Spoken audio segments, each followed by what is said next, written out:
हरे कृष्णा दोस्तों, कार्तिक मास महात्म्य कथा अध्याय 10। राजा पृथु बोले, हे ऋषि श्रेष्ठ नारद जी, आपको प्रणाम है।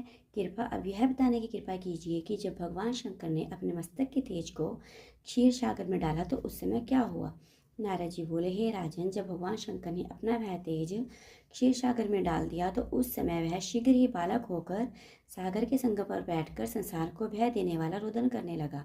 उसके रुदन से संपूर्ण जगत व्याकुल हो उठा, लोकपाल भी व्याकुल हो गए, चराचर चलायमान हो गया।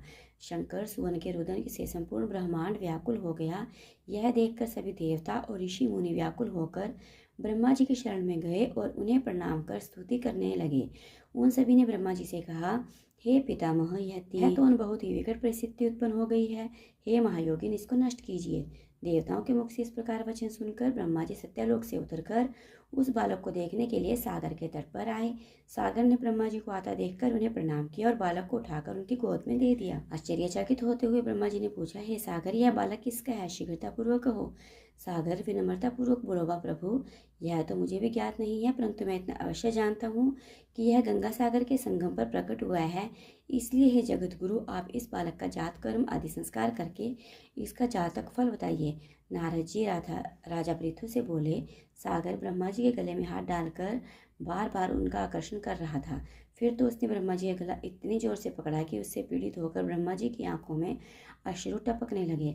ब्रह्मा जी ने अपने दोनों हाथों का जोर लगाकर किसी प्रकार सागर से अपना गला छुड़वाया और सागर से कहा, हे सागर सुनो, मैं तुम्हारे इस पुत्र का जातक फल कहता हूँ। मेरे नेत्रों से यह जो जल निकला है, इस कारण इसका नाम जलंधर होगा।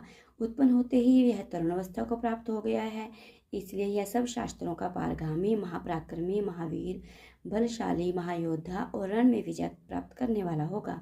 यह बालक सभी दैत्यों का अधिपति होगा। यह किसी से भी पराजित नहीं होने वाला, भगवान विष्णु को भी जीतने वाला होगा। भगवान शंकर को छोड़कर यह सबसे अवैध्य होगा। जहाँ से इसकी उत्पत्ति हुई है यह वहीं जाएगा। इसकी पत्नी बड़ी पतिव्रता, सौभाग्यशालिनी, सर्वांग सुंदरी, परम मनोहर, मधुर वाणी बोलने वाली तथा शीलवान होगी। सागर से इस प्रकार कहकर ब्रह्मा जी ने शुक्राचार्य को बुलवाया और उनके हाथों से बालक का राज्याभिषेक कराकर स्वयं अंतर्ध्यान हो गए। बालक को देखकर सागर की प्रसन्नता की सीमा न रही। वह हर्षित मन से घर गया। फिर सागर में उस बालक का लालन पालन कर उसे पुष्ट किया। फिर कालनेमी नामक असुर को बुलाकर वृंदा नामक कन्या से विधि पूर्वक उसका विवाह करा दिया। उस विवाह में बहुत बड़ा उत्सव हुआ। श्री शुक्राचार्य के प्रभाव से पत्नी सहित जलंधर दैत्यों का राज्य हो गया। कैसी लगी आपको मेरी कथा दोस्तों? अगर अच्छी लगी तो प्लीज़ वीडियो को लाइक करें, चैनल को सब्सक्राइब करें, वीडियो को ज़्यादा से ज़्यादा शेयर करें। और हर पल क्या करना है आपको? हरे कृष्ण कृष्ण कृष्ण हरे हरे, हरे राम राम राम हरे हरे।